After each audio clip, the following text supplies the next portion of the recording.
Hello everyone, स्वागत है एक बार फिर से आपके अपने यूट्यूब चैनल स्टेट पीसीएस अब में। हम सॉल्व कर रहे हैं यूपी पीसीएस प्रीलिम्स परीक्षा 2024 के लिए टेस्ट सीरीज। और ये जो एग्ज़ाम है 27 अक्टूबर को निर्धारित हुआ है और अब आप सबके पास जो है 2.5 महीने से भी कम समय बचा हुआ है, तो अच्छे से तैयारी करिए। आज हमारा जीएस का 8वां टेस्ट है। इसके पहले हमने 7 टेस्ट सॉल्व कर लिया है और वो वीडियो चैनल पे अपलोड है। और अगर अभी तक आपने वो वीडियोज़ नहीं देखे हैं तो चैनल पे अपलोड है, आप लोग जाके देख सकते हैं। साथ ही इसका पीडीएफ जो है हमारे टेलीग्राम चैनल पे अपलोड है, आप लोग टेलीग्राम चैनल ज्वाइन कर लीजिए।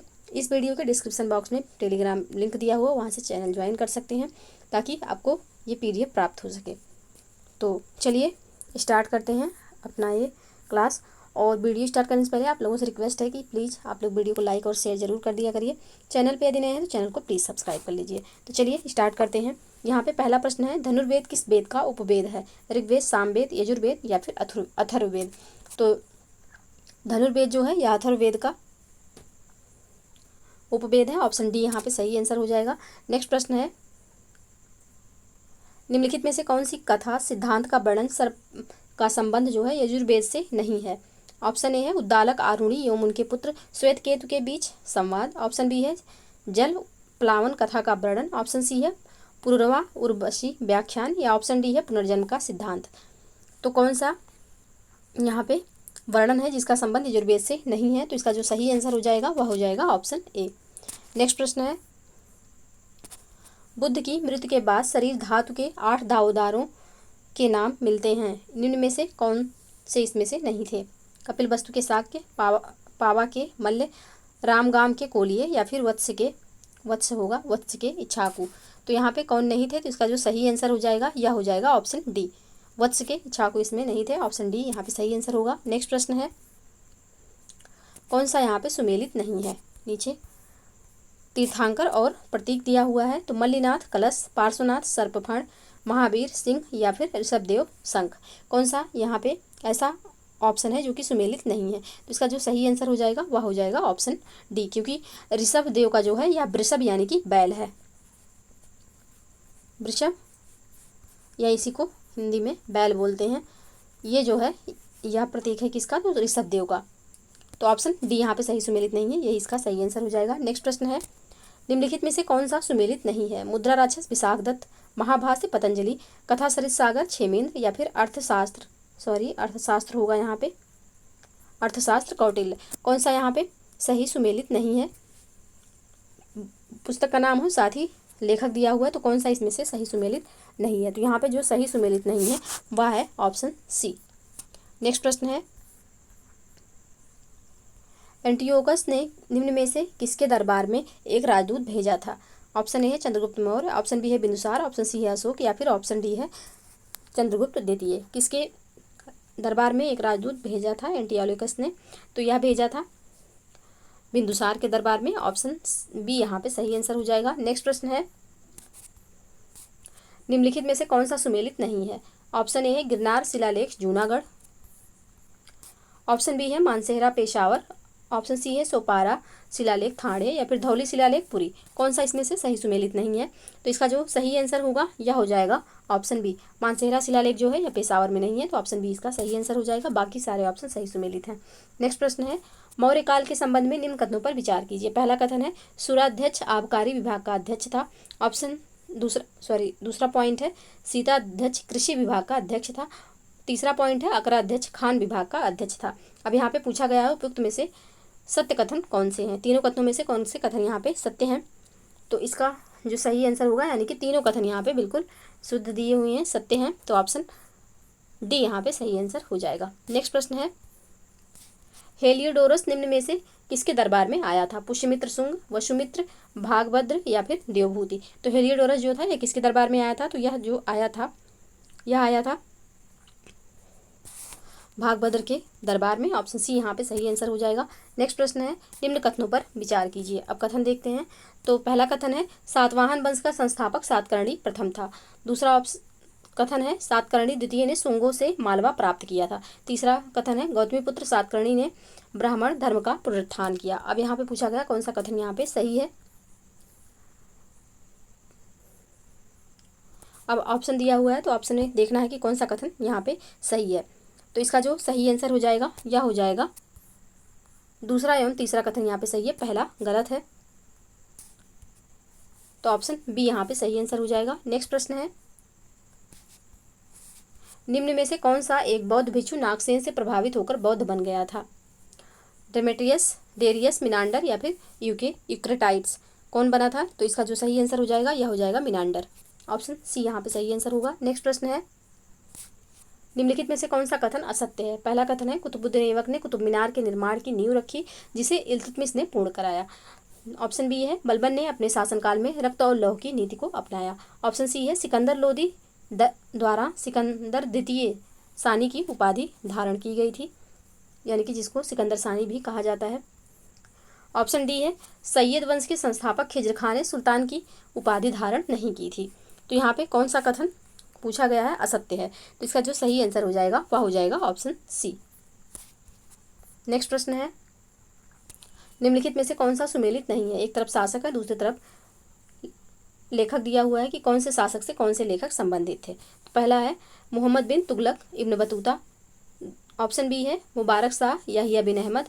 ऑप्शन सी है अलाउद्दीन खिलजी अमीर खुसरो, या फिर ऑप्शन डी है इब्राहिम लोदी जियाउद्दीन बर्नी। तो कौन सा इसमें से सही सुमेलित नहीं है? तो यहाँ पे ऑप्शन डी में जो इब्राहिम लोदी दिया हुआ है जियाउद्दीन बर्नी के साथ, यह सुमेलित नहीं है। बाकी ये तीनों ऑप्शन बिल्कुल सही सुमेलित हैं। नेक्स्ट प्रश्न है, अद्धा एवं बिख नामक सिक्के सल्तनत काल के किस शासक द्वारा चलाए गए थे? मोहम्मद गोरी, मोहम्मद बिन तुगलक, फिरोज तुगलक या फिर खिज्र खां, किसके द्वारा चलाए गए थे? तो यह चलाए गए थे फिरोज शाह तुगलक के द्वारा। ऑप्शन सी यहाँ पे सही आंसर हो जाएगा। नेक्स्ट प्रश्न है, डलहौजी के व्यवगत सिद्धांत का शिकार पहला राज्य था। तो डलहौजी के व्यवगत सिद्धांत का जो शिकार हुआ था पहला राज्य वह था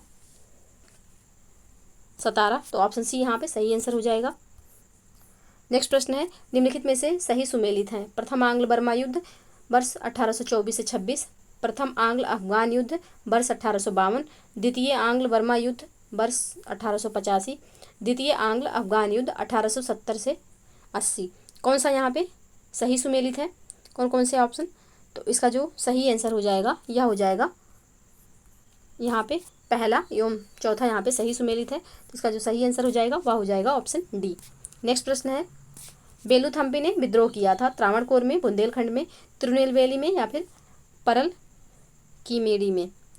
तो यह बेलूथम्पी विद्रोह जो हुआ था यह हुआ था त्रावणकोर में। ऑप्शन ए यहाँ पे सही आंसर हो जाएगा। नेक्स्ट प्रश्न है, भारतीय राष्ट्रीय कांग्रेस के स्थापना के समय बम्बई का गवर्नर कौन था? Lord Ripon, Lord Dufferin, Andrew Fraser या फिर ब्लूमफील्ड? तो जो बम्बई का गवर्नर था वह था, रिपन नहीं होगा, लॉर्ड री होगा। यहाँ पे रिपन नहीं होगा, लॉर्ड री। तो यहाँ पे ऑप्शन ए इसका सही आंसर हो जाएगा। इनका जो नाम है वह होगा लॉर्ड री। ये थे बम्बई के गवर्नर। तो ऑप्शन ए यहाँ पे सही आंसर हो जाएगा। और अगर वायसराय पूछेगा तो लॉर्ड डफरिन थे। नेक्स्ट प्रश्न है, निम्न में से कौन सही सुमेलित नहीं है? ऑप्शन ए है अमृत बाजार पत्रिका मोतीलाल घोष, ऑप्शन बी है सोम प्रकाश मदन मोहन मालवीय, ऑप्शन सी है कवि बचन सुधा भारतेंदु हरिश्चंद्र या फिर वंदे मातरम लाला लाजपत राय? कौन सा इसमें से पत्र है जो कि सही सुमेलित नहीं है? तो इसका जो सही आंसर हो जाएगा यह हो जाएगा ऑप्शन बी, सोम प्रकाश मदन मोहन मालवीय द्वारा संपादित पुस्तक पत्रिका नहीं थी। तो ऑप्शन बी यहाँ पे सही आंसर हो जाएगा, यही सुमेलित नहीं है। नेक्स्ट प्रश्न है, तिलक ने 28 अप्रैल 1916 को होम रूल लीग की स्थापना की। उन्होंने अपने लीग के अध्यक्ष के रूप में किसे नियुक्त किया? George Arundale, BS Munje, Joseph Baptista या फिर बीपी वाडिया? किसको नियुक्त किया था अध्यक्ष के रूप में? तो इन्होंने नियुक्त किया था जोसेफ बपटिस्टा को। तो ऑप्शन सी यहाँ पे सही आंसर हो जाएगा। नेक्स्ट प्रश्न है, भारतीय संविधान सभा का गठन किसके अंतर्गत किया गया था? कैबिनेट मिशन योजना, माउंटबेटन योजना, बेवल योजना या फिर भारतीय स्वतंत्रता अधिनियम 1947? किसके द्वारा किया गया था संविधान सभा का गठन? तो इसका जो सही आंसर हो जाएगा यह हो जाएगा कैबिनेट मिशन योजना के तहत। ऑप्शन यहाँ पे ऑप्शन ए इसका सही आंसर हो जाएगा। नेक्स्ट प्रश्न है, भारतीय संविधान सभा में संघीय संविधान समिति का गठन किसकी अध्यक्षता में किया गया? जवाहरलाल नेहरू, सरदार पटेल, डॉक्टर राजेंद्र प्रसाद, जेबी कृपलानी? तो यहाँ पे जो संघीय संविधान समिति का गठन हुआ था, यह गठन हुआ था जवाहरलाल नेहरू की अध्यक्षता में। ऑप्शन ए यहाँ पे सही आंसर हो जाएगा। नेक्स्ट प्रश्न है, किस प्रसिद्ध वाद में उच्चतम न्यायालय के द्वारा प्रस्तावना को संविधान निर्माताओं के मस्तिष्क की कुंजी बताया गया? किस प्रसिद्ध वाद में यह बताया गया? तो यह बताया गया है कि बेरुबारी यूनियन मामले में। ऑप्शन ए यहाँ पे सही आंसर हो जाएगा। नेक्स्ट प्रश्न है, भारतीय संविधान की प्रस्तावना में किन रूपों में न्याय को शामिल किया गया है? सामाजिक आर्थिक, ऑप्शन बी है सामाजिक राजनीतिक, ऑप्शन सी है आर्थिक राजनीतिक, या फिर ऑप्शन डी है सामाजिक आर्थिक और राजनीतिक। तो इसका जो सही आंसर हो जाएगा यह हो जाएगा सामाजिक आर्थिक एवं राजनीतिक रूप में शामिल किया गया है। तो ऑप्शन डी यहाँ पे सही आंसर हो जाएगा। नेक्स्ट प्रश्न है, भारतीय संविधान में कौन सी विशेषता भारत शासन अधिनियम 1935 से ली गई है? ऑप्शन ए है न्यायपालिका, ऑप्शन बी है विधायी प्रक्रिया, ऑप्शन सी है राष्ट्रपति पर महाभियोग, या फिर ऑप्शन डी है आपातकाल के समय मूल अधिकारों का स्थगन। तो कौन सा यहाँ पे विशेषता है वह भारत शासन अधिनियम 1935 से ली गई है। तो इसका जो सही आंसर हो जाएगा वह हो जाएगा न्यायपालिका। ऑप्शन ए यहाँ पे सही आंसर होगा। नेक्स्ट प्रश्न है, राज्यपाल संविधान के अंतर्गत किसके प्रति अपने आचरण के लिए उत्तरदायी होता है? ऑप्शन ए है राज्य के मुख्यमंत्री, ऑप्शन बी है संघ के प्रधानमंत्री, ऑप्शन सी है राज्य विधानसभा, या फिर ऑप्शन डी है राष्ट्रपति।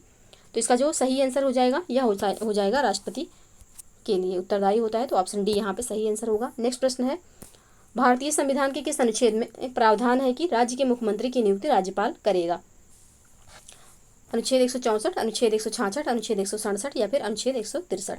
तो इसका जो सही आंसर हो जाएगा यह हो जाएगा ऑप्शन ए, अनुच्छेद 164 में कहा गया है कि राज्य के मुख्यमंत्री की नियुक्ति राज्यपाल द्वारा होगा। तो ऑप्शन ए यहाँ पे सही आंसर हो जाएगा। नेक्स्ट प्रश्न है, राज्य विधान परिषद के कितने सदस्य जो हैं विधानसभा द्वारा चुने जाते हैं?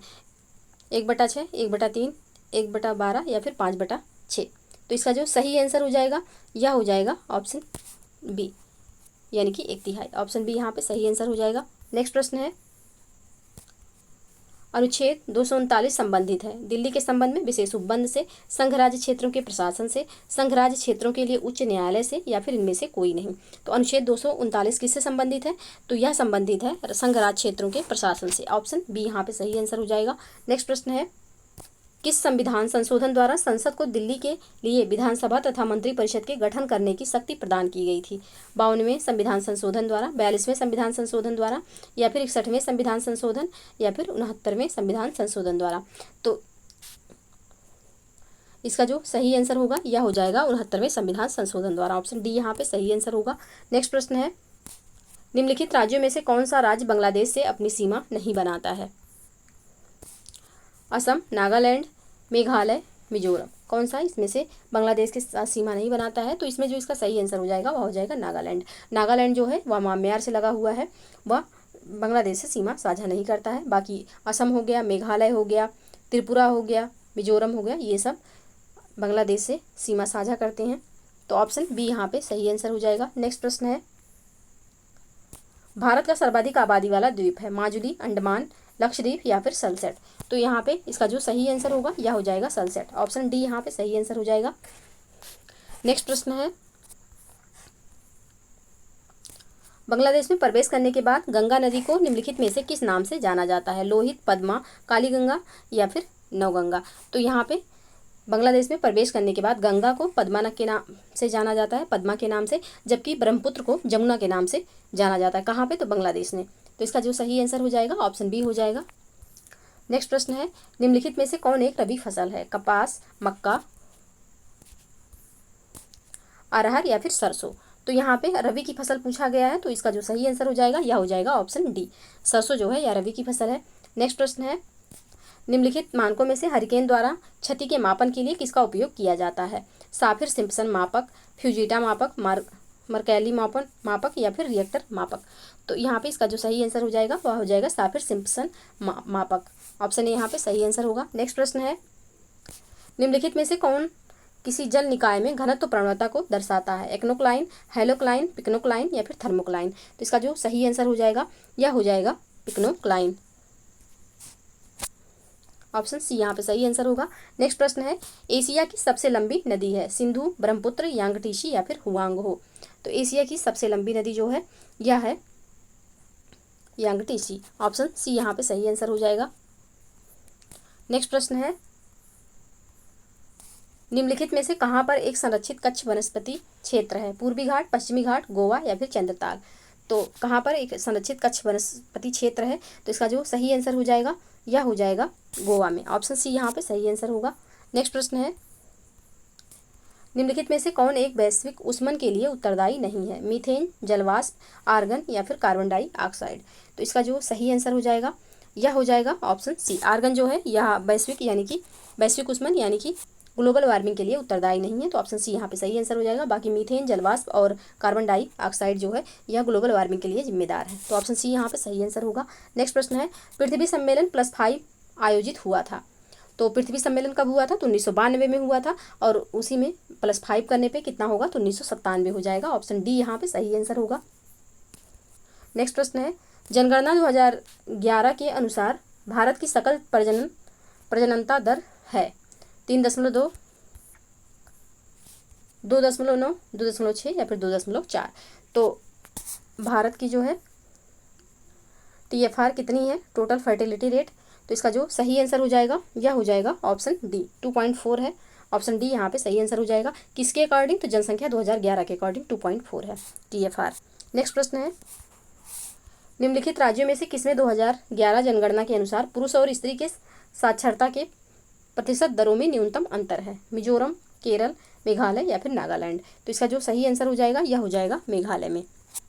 ऑप्शन सी यहाँ पे सही आंसर हो जाएगा। जहाँ पे साक्षरता में स्त्री और पुरुष के साक्षरता दरों में न्यूनतम अंतर है, कहाँ पे? तो मेघालय में। ऑप्शन सी बिल्कुल सही आंसर।